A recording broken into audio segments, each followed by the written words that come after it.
Breaking Barriers: The Economic Empowerment of Black Women. Have you ever wondered what happens when we combine financial literacy, entrepreneurial spirit, and community support? The answer is nothing short of revolutionary. And today I'm going to show you exactly why. I recently had the privilege of interviewing Cleo Stewart, a force of nature whose work in economic empowerment for Black women has transformed communities across America. When I say Cleo is remarkable, I'm not exaggerating. She's helped over 5,000 Black women secure financial independence through her grassroots programs. Her methodologies have been adopted by nonprofits in 27 states. She's testified before Congress twice on wealth inequality. But what makes Cleo truly extraordinary isn't just her impressive resume. It's her unwavering belief that economic liberation for Black women isn't some distant dream. It's happening right now, today, in communities across America. Through our conversation, Cleo illuminated pathways to financial freedom that many never knew existed. Her insights reveal not just challenges, but powerful solutions that are reshaping economic landscapes for Black women nationwide. And today, I want to share what I learned from her because these insights might just change everything you thought you knew about building wealth and security in America. Imagine for a moment that you're standing at the edge of a vast canyon. On the other side lies financial security, generational wealth, and economic freedom. For too many Black women in America, that canyon has seemed impossibly wide.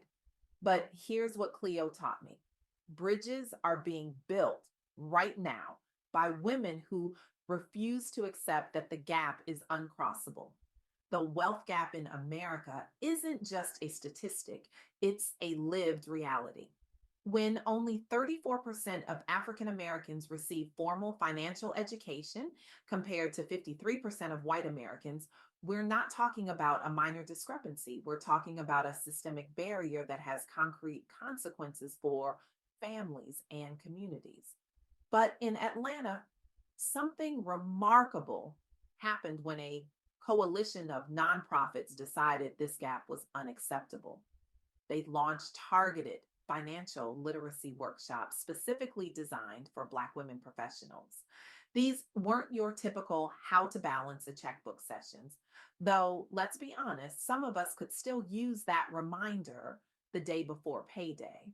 No, these were comprehensive programs addressing everything from investment strategies to retirement planning to credit repair.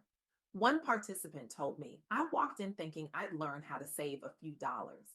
I walked out knowing how to build wealth for generations. That's the difference between teaching someone to fish and helping them acquire the entire lake. The results?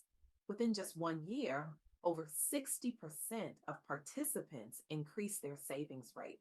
Many opened their first investment accounts. Others successfully refinanced, crushing high interest debts. But perhaps most importantly, these women reported something that statistic can't capture: confidence. The confidence to make financial decisions without fear, the confidence to build wealth on their own terms. As one participant put it, for the first time in my life, I don't feel intimidated by money conversations. I feel empowered by them. That's not just a personal victory, that's revolutionary. This model has now been replicated in cities across the country, creating ripple effects that are slowly but surely challenging the racial wealth gap. And it all started with a simple premise: knowledge is power. But Cleo Stewart emphasized something crucial during our interview: financial literacy alone isn't enough. True economic empowerment requires ownership. And this is where the story gets even more interesting. Did you know that nearly half of all new businesses in the United States in 2024 were started by women? And among Black owned firms, women are leading the charge. This isn't just impressive, it's revolutionary.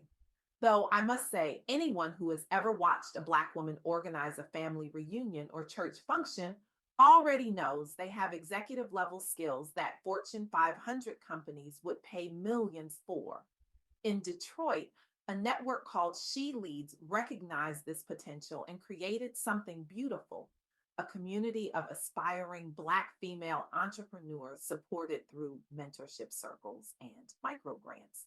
These women faced significant hurdles, particularly access to capital. Traditional lending institutions have historically shown bias in their lending practices, making it nearly impossible for many Black women to secure the funding needed to launch their ventures. So, what did they do? They created their own solutions. Now, She Leads facilitated peer to peer lending pools and connected members with angel investors specifically interested in supporting underrepresented founders. By mid 2024, dozens of successful ventures had launched, everything from tech startups to retail shops. Participants reported higher income stability, and some even scaled their operations enough to hire locally within their neighborhoods. The crowning achievement came when She Leads hosted Detroit's first Black Women Business Expo, drawing national media attention to inclusive entrepreneurship trends.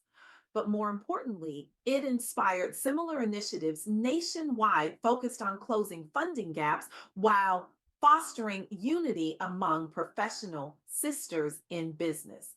As Maya Angelou once said, you may encounter many defeats, but you must not be defeated. These entrepreneurs embody this spirit perfectly. They didn't wait for permission or perfect conditions. They created opportunity where others saw only obstacles.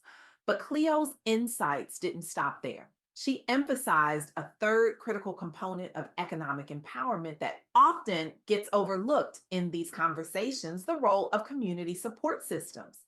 In California, the CalWorks program provides essential cash assistance alongside subsidized childcare services targeting low income single mothers, many being Black women vulnerable due to persistent health disparities and lack of generational wealth support systems.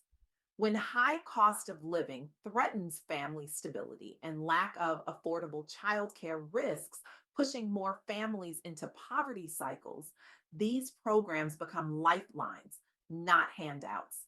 By expanding eligibility criteria, more families headed by single mothers gained access not just to cash payments, but also to job training programs tailored toward career advancement. Nearly one fifth of California's eligible Black female population benefited from this safety net, reporting improved ability to both meet basic needs and pursue further education to boost earning potential over time. One success story that emerged from this program was Angela, a mother who completed nursing school thanks to ongoing support and now advocates for policy expansion herself at state capitol hearings every spring session. Her journey from recipient to advocate illustrates perfectly how these programs don't just provide temporary relief, they create pathways to sustainable success. Angela often begins her testimony with, I'm not here because the system worked for me. I'm here because it worked with me.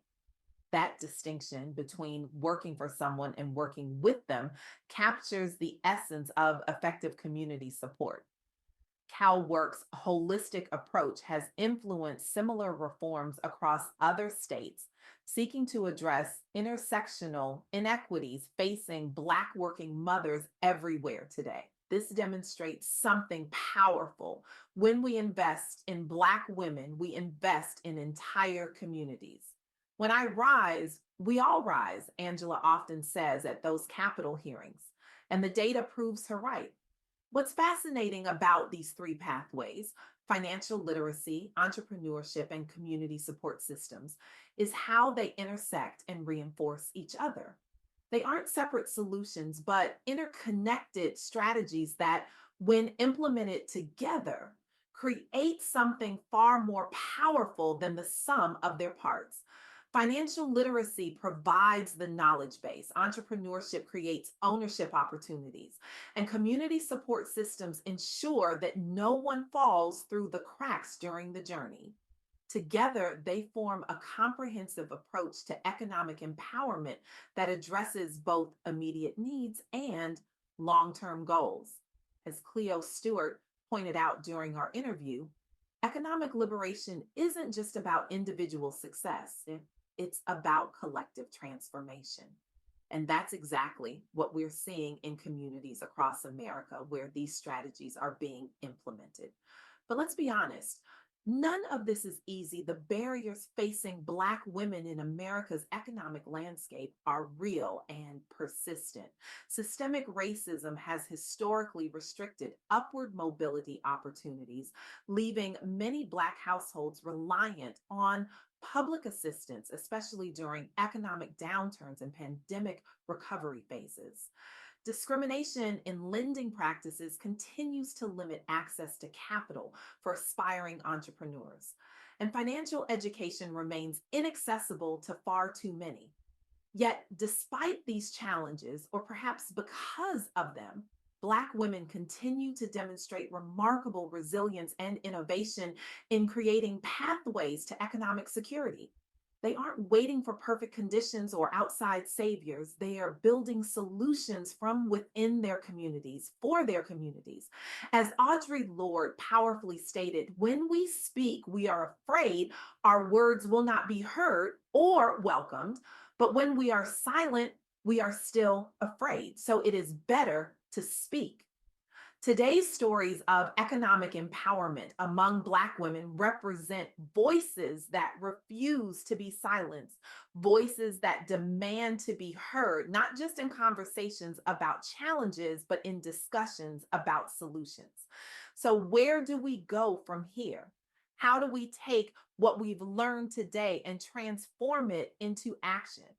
The answer is both simple and profound. We must act with intention, with purpose, and with the understanding that economic justice for Black women is economic justice for all. We stand at a pivotal moment in history, a moment where we can choose to perpetuate systems that have historically marginalized Black women, or we can choose to dismantle those systems and build something better in their place. I challenge you today to ask yourself, what role will you play in this transformation? Will you be a passive observer of change, or will you be an active participant in creating it? For those in positions of power, whether in financial institutions, corporations, or government, will you examine your policies and practices to ensure they don't perpetuate bias? Will you invest in Black women's businesses, not as charity, but as sound economic strategy? For educators and community leaders, will you ensure that financial literacy is accessible to all, regardless of zip code or socioeconomic status? And for each of us as individuals, will we recognize that our economic destinies are intertwined? That when Black women thrive economically, we all benefit? As Cleo Stewart reminded me at the end of our interview, the economic empowerment of Black women isn't just a women's issue or a Black issue, it's a human issue, and solving it requires all of us.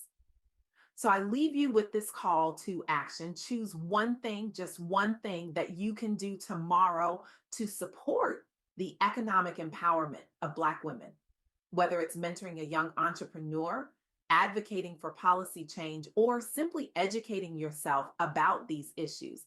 Take that step, because the bridges across that canyon of economic inequality are being built brick by brick, day by day, by women who refuse to accept the status quo. And they shouldn't have to build them alone. Thank you.